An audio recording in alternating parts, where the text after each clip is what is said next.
Welcome to Don's studio and the program I Can't Draw at www.donstudio.com. We're working on basic drawing at the very beginning stages right now. Part of the reason for talking about or naming this section I Can't Draw is over the experiences of teaching and working with people in art. People who don't have experience often begin with the concept, I can't draw. So part of the thing that I want to do is start out with that very place for someone who feels they don't have the experience or don't have the exposure to art. And believe it or not, you can learn to draw. It takes practice, it takes learning skills, and then, unfortunately, more practice. So what we're going to start with, first of all, is we're going to start with just something to draw on, like a drawing pad. A drawing pad here, a pencil.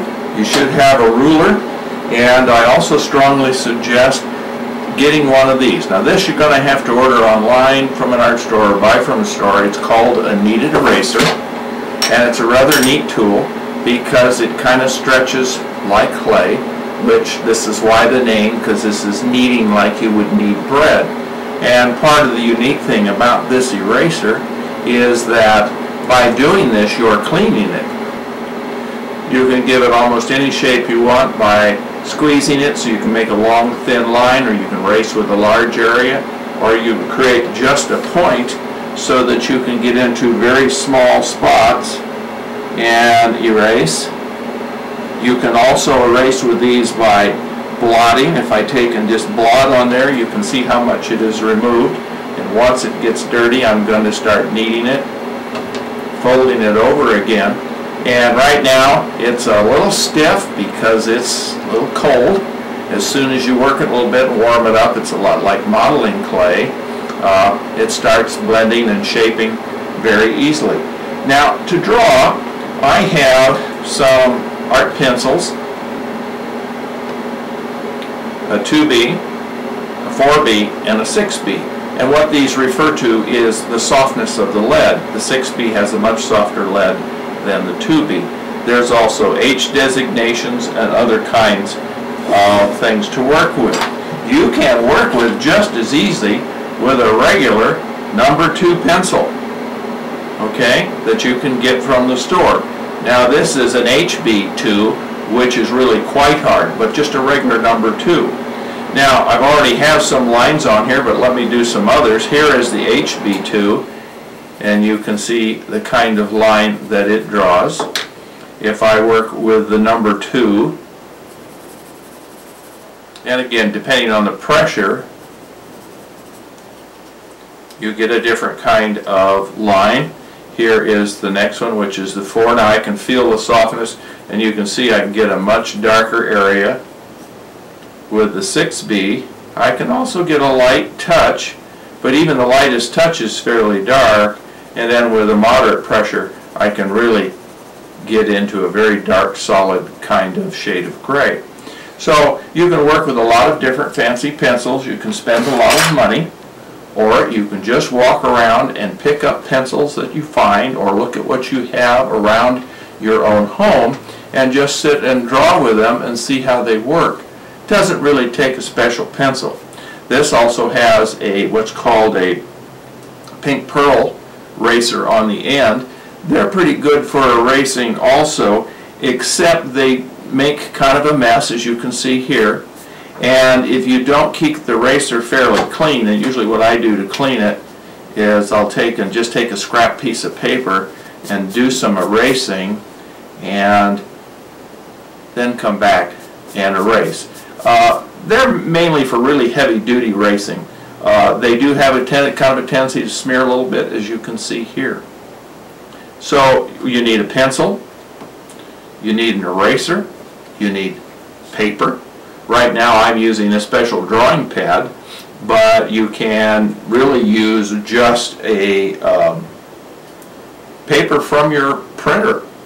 Will work fine. It's pretty smooth, and for beginning, when you're going through a lot of paper and making a lot of scrap, heck, it's fine.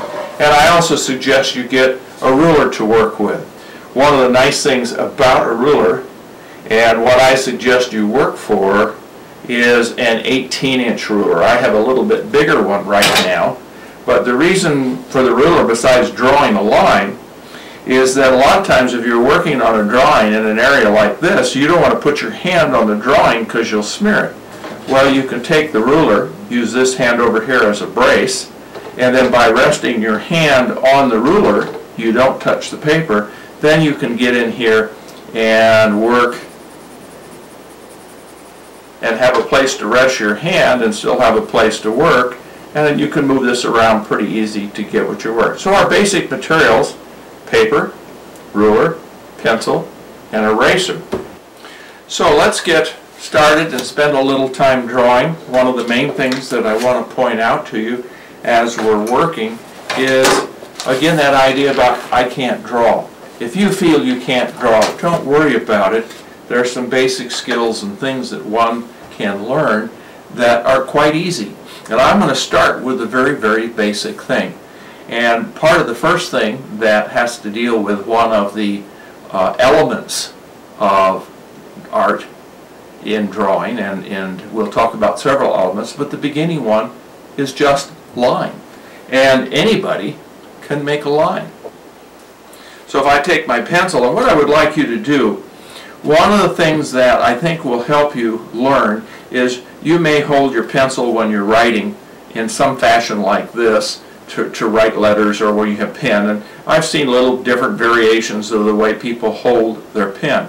But what I want you to do is I want you to take this pencil and I want to change it from a writing tool to an artist tool. And the way we start doing that is by the way we hang on to it, or the way we hold it. So instead of holding it this normal way, what I would like you to do right now with me is take your pencil, take the point. If you're right-handed, hold it in your left hand. If you're left-handed, hold it the other way like this. If you're right-handed, you're going to hold it like this.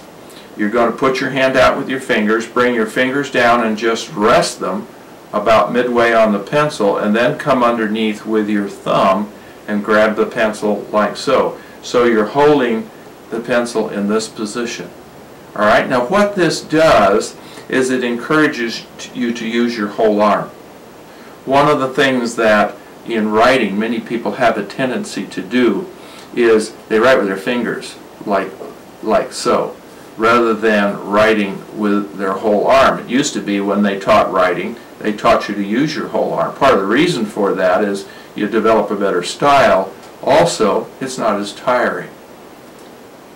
So again, work for a similar purpose. Hand over the top, grab it with the thumb, hold it in this kind of, and you can rotate this way or another, but you're not going to move your fingers, you're going to move your whole arm. Now we're going to work with lines, so let's just start out by bringing the pencil down on the surface, and let's just make some wiggly lines. Alright, now, believe it or not, you're drawing, and you're using the first element of drawing, which is line. Now one of the things we're going to work on first of all is cartooning. And there are some basic shapes you make in cartooning with the line, and what I want to go over with you is those basic shapes and how to make them. The first one we're going to do is a circle.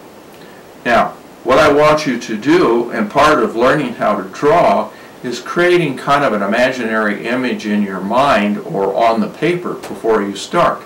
I want to draw a circle about this size. So what I'm going to do is I'm going to take my hand, I'm not resting my hand on the paper, I have it up in the air, and I'm going to make an imaginary circle about the size I was just talking. I haven't touched the paper yet. I'm just kind of making a dry run, see how big that circle's going to be, where it's going to fall on the paper, and then slowly I'm going to bring my pencil down and start making a circle. Notice I've made it as light as I can. Now, that is not a circle, it's an egg. But again, this is part I want to show you. Most people, when they first draw, cannot get a perfect circle or even close to one.